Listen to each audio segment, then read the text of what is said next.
Hey everybody, it's your girl Angie. Welcome back to Kiss My Cheeks TV. Today we're going to do Belle Collective. I know I am a week late and I explained in a couple of other videos why I was late on Belle Collective and Love and Marriage Huntsville. What I'm going to do right now is I'm going to upload 2 quick reviews instead of 1 extremely long review. I'm going to review last week's episode now, and the next video that you see will be last night's episode, which I thought last night's episode was a little bit better than last week's anyway. So let's just, it's the word continuity, the consistency of my channel. Let's just get into episode 6, and I called it When Making TV Goes Wrong. I feel like Belle Collective is starting to go down that slippery slope of making TV instead of having natural, dramatic things go on to your life that just happens to be caught on camera. So let's jump into it. Up first, it opens with Latrice meeting with Letitia. Letitia finally tells Latrice about that Ferris Street project. Y'all already know how I feel about the Ferris Street project, and I don't want to be negative or dismissive of anyone's goal, especially when it has to do with preserving Black history. But girl, ain't nobody sinking $2 million into your brunches. That's just common sense. Latrice pretends like she was going to invest until she brings up Marie already invested. And I feel like, girl, when it comes to making money, if you really thought it was a profit involved, you wouldn't care that Marie is making her coins. You'll be trying to make your coins too. But let's move on, because I don't want to be dismissive of Ferris Street. In my notes, I'm continuously writing, are these brunches really making a profit, or is it something we're just doing to empower Black women in the community, and it's just something that we put on and we really aren't making any money? Because I just, for the life of me, don't see how you want to put all of this money into a building that you can't purchase, and people are like, oh yeah, girl, we gonna put in too, we gonna do it too. But let's move on. Let's move on, because my thing is, for $2 million, you can take 10% or less, maybe 5% of $2 million, knock one of those buildings down on Ferris Street, open you up a Panera Bread, a Starbucks, some kind of franchise where you can make $2 million and hold your brunches over there to the side, because it ain't but 10 to 15 people at these brunches anyway. Let's move on. I said timbre and her voice are a permanent fast forward, and that goes for this episode and next week's episode. I think I fast forward through all of timbre, and her storyline is boring. Like, she has no storyline. Girl, if you want to have a baby, we've seen people on so many episodes and seasons of Housewives of Atlanta and every other reality show with 5 women you could think of go through hell. It went all the way back to Girlfriends when we seen Maya had her fibroids taken out. I pray for you, girl, but it's not entertaining. And I'm here to be entertained, not in your uterus. But let's move on. Antoinette has a meeting with successful Black doctors. Why is Kaylon's unqualified ass there? She not a doctor. She ain't putting no money on no medical school. She is a nurse practitioner. Just because she can write a little prescription for the doctor does not make her a doctor. And I don't understand. I'm starting this week. I know I'm talking about 2 episodes in one, but Antoinette is really she started to be one of my favorites of the show, and now I really don't like her, because she seems like you couldn't just let all the Black doctors have a scene of their own, have a moment of their own, to be in their own glory of success, where you want to promote all these Black doctors, you want to pay for everybody doctor exam in the state of Mississippi, whatever. Why does Kaylon have to be there? Oh, she's qualified to be here. She's a nurse practitioner. I want her to learn too. No, bitch. Go to the nurse practitioner meeting. Go sit over there. I just didn't understand why we couldn't have a moment of our own. But I could be tripping. I could be tripping. Now, Kaylon in the meeting on the BS, she talking about she what Kaylon was talking about. She really understand what she talking about now, and it took for her to hear. I wrote it down. It took for her to hear that people talk down about her race for her to understand what Antoinette has been trying to tell her about racism, whatever. I said, if this isn't the bullshit of the episode, I said, girl, who went back on your PR team and told you to come back and apologize the next day for how you acted a fool over at the brunch? And I can't wait to talk about last night's episode because I feel like my opinion differs and I want to read this bitch Kaylon and Antoinette. Number one, they were not putting down your race. They were talking about their experiences with racism.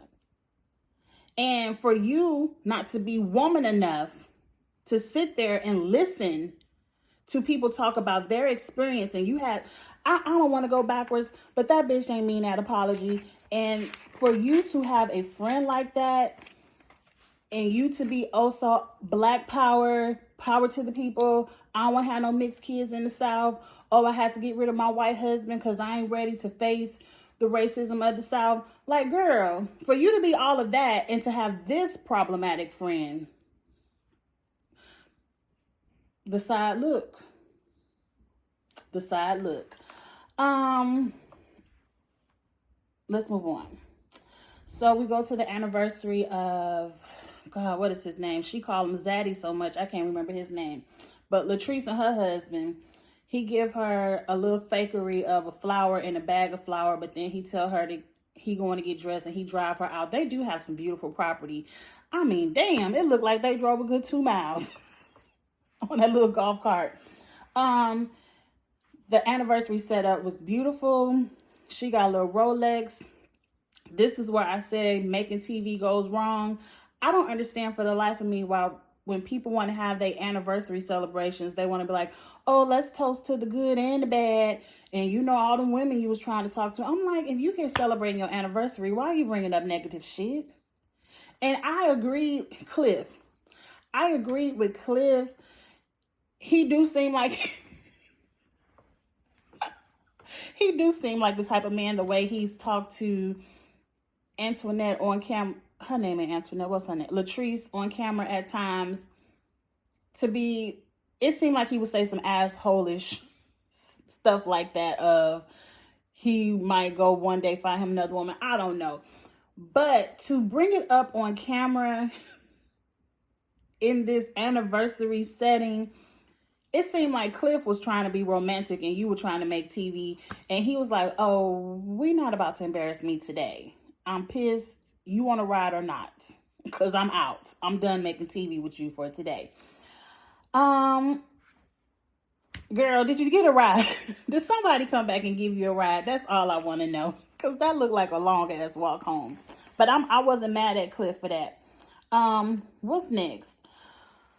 Marie somewhere with her grandkids in an indoor play gym, and all I could think of was COVID. I was like, babies can get COVID too, right? Because the baby's just free. Everybody kids is free. Ain't nobody in there with a mask. The only thing that was important about this conversation is, was it the first time we heard of her lupus? But she brings up her lupus and she lets the son know, look, if you want an inheritance from me, you're going to have to be like, what's his name? Tariq on Ghost. You got to get a degree or you ain't getting no inheritance. And I'm like, okay, girl.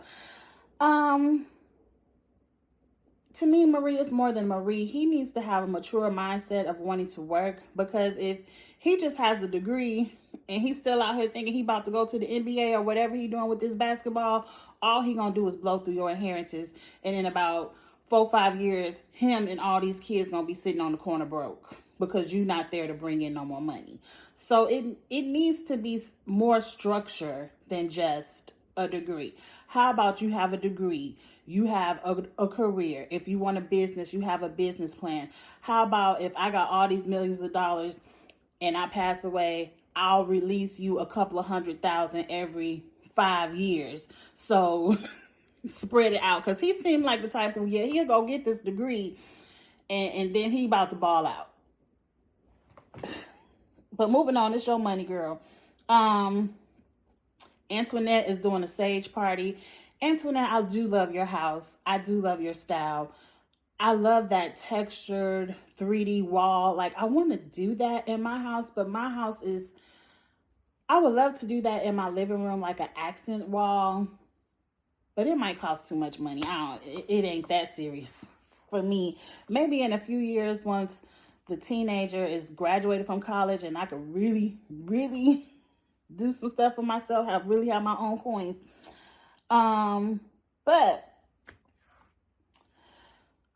this whole party ain't do nothing but piss me off. Like, this episode and this week's episode ain't do nothing but take me back to high school, because I'm like, you all sitting around the party talking about how y'all don't want Tisha there because Tisha friends with Marie and Marie ain't shit and all that. But I'm like, for y'all not to like this bitch, y'all don't do nothing but talk about her.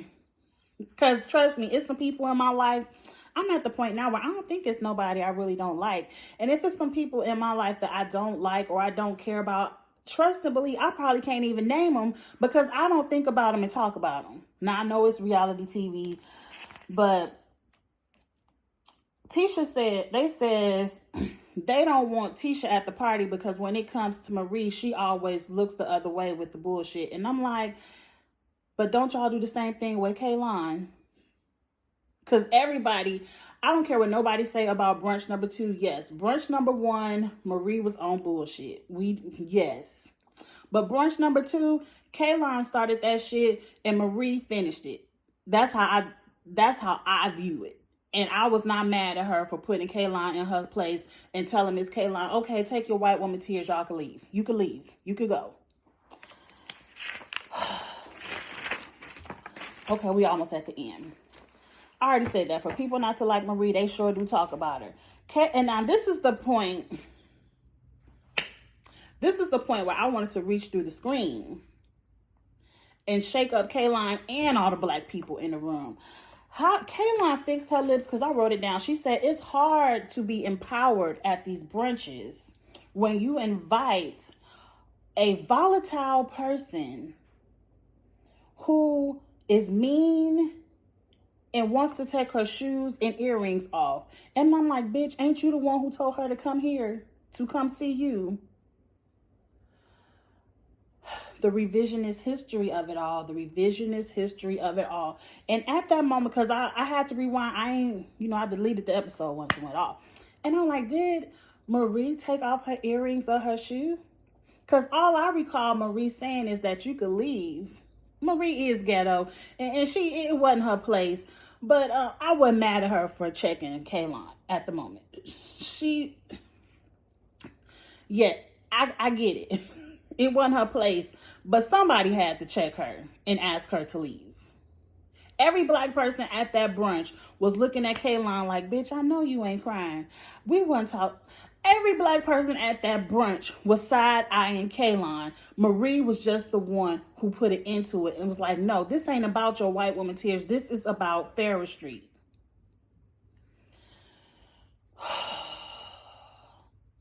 I'm mad that Antoinette, Tisha's friend, I can't think of her friend name for nothing. Every black person in that house didn't check her because she pretty much was just saying Marie ain't shit because she ghetto.